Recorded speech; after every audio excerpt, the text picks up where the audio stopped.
Amis, on va monter un petit peu plus haut vers du côté de Mougins, où il y a eu d'ailleurs de très beaux festivals de cuisine. On sait, hein, les étoiles de Mougins chaque année.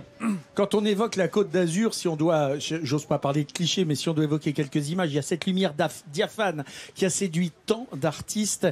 Il y a le Mistral, littéralement le maître vent qui dégage le ciel et qui assainit l'air. On va justement survoler Mougins, qui est une des terres artistiques les plus connues qui soit, avec une ambiance très azuréenne, perché qu'elle est sur sa butte. Vous allez voir que dès qu'on prend un peu de hauteur, Mougins devient presque magique. Le jour se lève à peine sur Mougins que Julien, lui, est déjà au travail. Avec son drone équipé d'une petite caméra, il part à l'assaut de points de vue inédits et spectaculaires. Car Julien est un droneur et son bureau, c'est le ciel.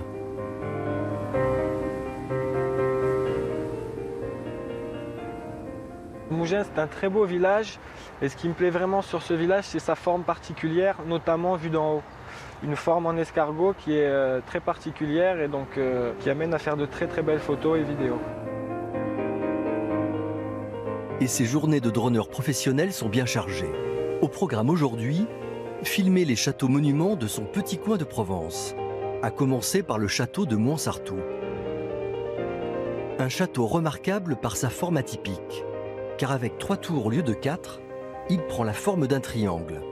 Une véritable curiosité qui, aujourd'hui encore, demeure un mystère, y compris pour les historiens comme Philippe, venus faire découvrir le site à des enfants. C'est incroyable parce que ça permet vraiment de voir le plan géométrique de ce triangulaire, là, de ce château. Là. Bon, on savait qu'il était triangulaire, hein. Mais de le voir comme ça de haut, c'est vraiment génial, quoi. Je trouve ça plus joli que quand on regarde devant parce qu'on a tellement l'habitude. Ce point de vue privilégié rend cette visite de château aussi insolite que sa forme est particulière. Situé en plein centre-ville, cet édifice se visite toute l'année. Mais à quelques kilomètres de là se cache un autre château beaucoup plus mystérieux.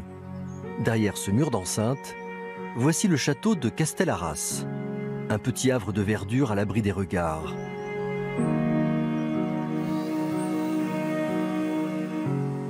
Grâce à son métier, Julien a la chance de pouvoir accéder à des endroits exceptionnels. Et ce métier me fait découvrir énormément de choses magnifiques dans la région que, moi-même habitant ici depuis que je suis né, je ne soupçonnais pas. Et vraiment, le fait de rechercher ces endroits un peu perdus, pas connus des gens, c'est vraiment ça qui me motive. Alors, pouvoir prendre les commandes de son drone pour magnifier des endroits comme Castellarras, c'est pour Julien un véritable régal dont il ne se lasse pas, et nous non plus. C'est le jardin de Cannes, un peu Mougins, c'est une terre d'artistes. C'est une terre il y a une atmosphère particulière quand on se balade dans les rues de Mougins, Ingrid. Il y a une atmosphère particulière et c'est vraiment un village absolument charmant déjà et qui a inspiré beaucoup d'artistes. Cabia, Picasso Cocteau est passé par là. Ces dernières années, ouais. Catherine Deneuve, je crois aussi. Voilà. Et non, c'est vrai, c'est ces petites ruelles comme ça, pavées, toutes fleuries, c'est très charmant. Et des ruelles qui ont la particularité d'être construites en colimaçon. Exactement. C'est tout le village est conçu en colimaçon à partir du centre et on se balade comme ça dans des ruelles qui sont tout ça vient des Romains, hein, puisque c'était une ancienne voie romaine, Mougins. Et puis il y a des œuvres comme ça qui sont posées un peu partout dans la ville, qui donnent là aussi une atmosphère étonnante. Les galeries sont à la fois à l'intérieur et à l'extérieur.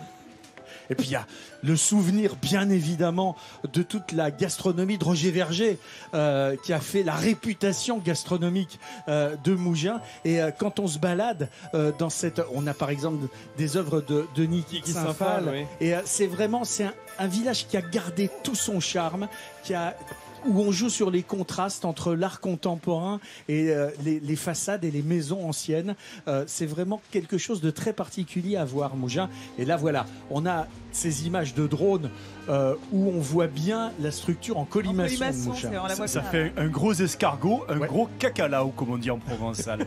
Voilà, le petit colimaçon. C'est drôle, Ça me rappelle cette histoire, tu sais, quand les gens parlent d'un escalier en spirale, c'est pareil, ils font toujours le signe. Oui. Hein, quand je les vois tous dire colimaçon, ils font tous ça avec le doigt, comme ça on est bien sûr de quoi on parle. Ingrid, vous faites de la sculpture, vous également? Je modèle plus précisément. Du modelage. Oui, c'est ça, voilà, avec un gros bloc de terre et je crée des visages plus particulièrement ou des bustes de femmes, voilà. Il faut dire que dans une première vie, vous avez été maquilleuse, donc il en reste quelque chose dans le modelage. Oui. Mais mon arrière-grand-mère sculptait, donc voilà, il y a peut-être des restes. Donc, lorsque vous vous promenez dans ces ruelles, je suppose que c'est aussi une source d'inspiration d'être entouré de l'art partout dans cette région. L'art est présent partout. Partout, partout. Et dans plusieurs villages d'ailleurs aux alentours. Mais c'est vrai que c'est assez omniprésent. Voilà.